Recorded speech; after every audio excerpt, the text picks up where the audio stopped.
Informação.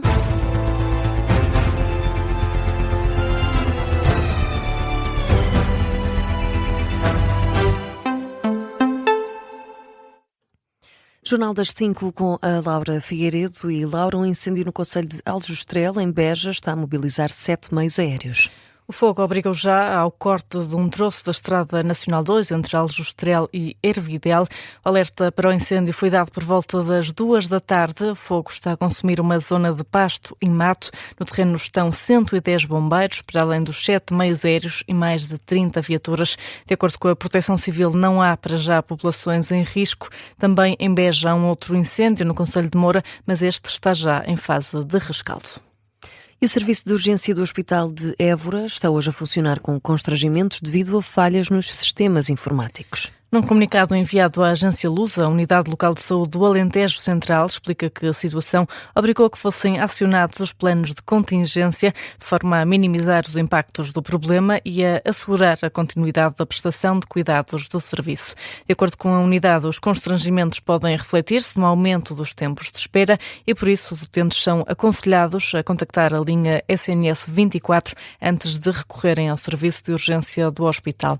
A Unidade Local de Saúde diz ainda estar a fazer os possíveis para resolver a situação o mais rapidamente possível e apela à compreensão e colaboração dos utentes.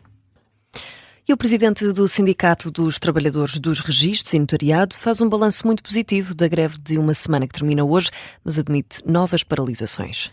A paralisação que chega hoje ao fim tem como principais reivindicações o reforço de recursos humanos e também melhores salários. Arménio Maximino, presidente do Sindicato dos Trabalhadores dos Registros e Notariado, diz que não contactou com o governo durante a semana e aguarda agora uma reação por parte do executivo de Luís Montenegro. Nós não tivemos nenhum contacto por parte do governo e, portanto, vamos dar algum tempo para que o governo tire as ilações que entender desta jornada de luta. Volto a dizer, nós não queremos fazer esta greve e não queremos fazer mais greves, mas se formos obrigados a fazê-la, falo-emos com a mesma convicção e com a mesma adesão desta última. Nós não podemos recuar mais do que já recuamos. Se o governo não entender isto, continuaremos a lutar pela dignificação da qual não podemos abdicar.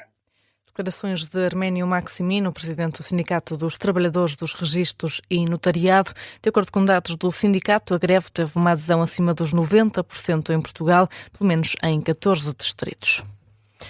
E arranca hoje a época balnear em todo o país, numa altura em que está praticamente finalizado o investimento de 27 milhões de euros para reparar os danos causados pelas tempestades do início do ano. É o que avança o presidente da Agência Portuguesa do Ambiente. Entre as intervenções levadas a cabo está a maior reposição de areia alguma vez feita nas praias portuguesas, em causa 3 milhões de metros cúbicos de areia, como explica José Pimenta Machado. A nossa faixa costeira está muito exposta a fenómenos erosivos, que são potenciados pelo clima que está a mudar, pelas alterações climáticas. Temos recuo, e este ano foi um ano muito difícil, como sabemos, tão difícil desde o tempo da tempestade de 2012. Estamos a fazer é alimentar as praias, é reforçar os dunos. A melhor maneira de nos defender da ação do mar é alargar as praias e reforçar todos os nossos sistemas dunários que temos feito, e diria que este ano deveremos bater o recorde daquilo que é a alimentação das praias. Eu tenho a ordem dos 3 milhões de metros de areia, o valor tudo somado do conjunto de intervenções que estamos a fazer pelo país. A reposição de areia é uma das intervenções feitas para reparar os danos causados pelas tempestades. José Pimenta Machado, presidente da Agência Portuguesa do Ambiente, garante que os trabalhos já estão praticamente concluídos. As obras estão planeadas, estão executadas.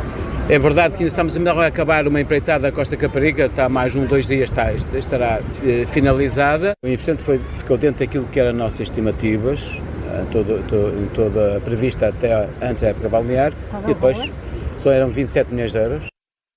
José Pimenta Machado, esta manhã em Vila Praia de Âncora, em Caminha, no distrito de Viana do Castelo. Na atualidade internacional, o Irão nega que o acordo de paz com os Estados Unidos vai ser assinado amanhã, mas ainda assim prevê que aconteça nos próximos dias. Uma posição transmitida pelo porta-voz da diplomacia do país, a agência de notícias iraniana IRNA. O responsável alarga assim o prazo inicialmente previsto pelo mediador nas negociações, o Paquistão, que tinha apontado para as próximas 24 horas. O porta-voz iraniano diz que é preciso esperar para saber a data exata da assinatura, mas garante que não vai ser amanhã. Esmail Baghai detalhou ainda que o documento se debruça sobre o fim da guerra e que a questão nuclear vai ser abordada mais tarde. Os norte-americanos alertam que essa é uma discussão que pode demorar muito tempo. Ora, para a especialista em relações internacionais, Madalena Maier Rezende, é mesmo o maior problema do acordo. Sem dúvida que é o ponto mais sensível e o ponto mais importante e, na verdade, o ponto que tem marcado o verdadeiro avanço das negociações. Penso que os dois lados estão muito mais próximos do que estiveram nas últimas semanas. E daqui também um pouco, acho que é preciso dar crédito ao presidente Donald Trump, que foi um dos presidentes o presidente que arriscou mais no sentido de resolver este problema nuclear do Irão. A análise da especialista em relações internacionais, Madalena Maier Rezende, no Gabinete de Guerra. O Irão anunciou, entretanto, que o funeral de Ali Khamenei vai começar a 4 de julho. 5 dias depois, o antigo líder supremo vai ser sepultado. De recordar que Ali Khamenei foi morto em fevereiro nos primeiros ataques dos Estados Unidos e Israel contra o Irão. E a Rússia denuncia um ataque da Ucrânia contra a oficina da central nuclear de Zaporizhia. O ataque terá causado danos materiais significativos, tendo atingido 3 viaturas, bombas de combustível e também janelas do edifício. No entanto, para já não há registro de feridos nem evidências de perigo radiológico. A oficina tinha sido atacada pela última vez a 31 de maio. As Forças Armadas da Ucrânia até agora ainda não se pronunciaram sobre o incidente na maior central nuclear da Europa. A Agência Internacional de Energia Atómica confirma que a central nuclear foi reconectada à rede elétrica esta manhã, depois de 19 apagões na noite de quarta-feira. No desporto, o canoísta Fernando Pimenta conquistou esta manhã a medalha de bronze no K1 1000 metros nos Europeus de Canoagem. É a primeira medalha de Portugal nestes campeonatos da Europa que decorrem em Montemoro Velho, em Coimbra. Foi a 10ª medalha de bronze da carreira do canoísta de 36 anos. No final da prova, Fernando Pimenta admite que há espaço para mais medalhas e experiências. Eu quero continuar também a colecionar momentos, bons momentos, e hoje em dia aquilo que eu costumo dizer não é por hoje ter sido medalha ou ter sido medalha de bronze.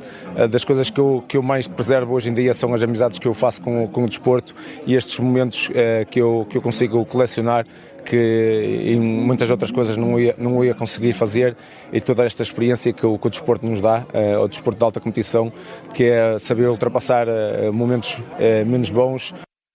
O português Fernando Pimenta em declarações à RTP, depois de ter conquistado esta manhã a medalha de bronze da prova K1 1000 metros. Já esta tarde, Fernando Pimenta entrou novamente em prova para a final de K1 500 metros. Acabou em último lugar, na 9ª posição. E a fechar, Laura, hoje é dia de Santo António e dia de festa em Alfama. O bairro mais antigo de Lisboa foi o vencedor das Marchas Populares de Lisboa. 8 anos depois de ter conquistado pela última vez o título de vencedor das Marchas Populares, o bairro de Alfama leva para casa mais uma vitória, desta vez com o tema Os Santos Estão Loucos. O coordenador da marcha diz que ainda vale a pena lutar pelos valores e tradições que dão identidade aos bairros históricos de Lisboa. O bairro está despovoado, o bairro está descaracterizado, o bairro já tem muitos poucos oficinhas. E, nestas alturas, o bairro sente que, de alguma forma, ficaram sem as suas referências. E, com esta marcha, o que nós pretendíamos dizer às pessoas que nasceram em Alfama, que enquanto o Magalhães Lima for responsável pela marcha de Alfama, teremos sempre esse passado bem presente. Em relação a ele, nos orgulhamos muito. João Ramos, coordenador da Marcha de Alfama, que explica ainda que das 50 pessoas que participaram na marcha, apenas 3 vivem no bairro. É assim que fechamos o Jornal das 5.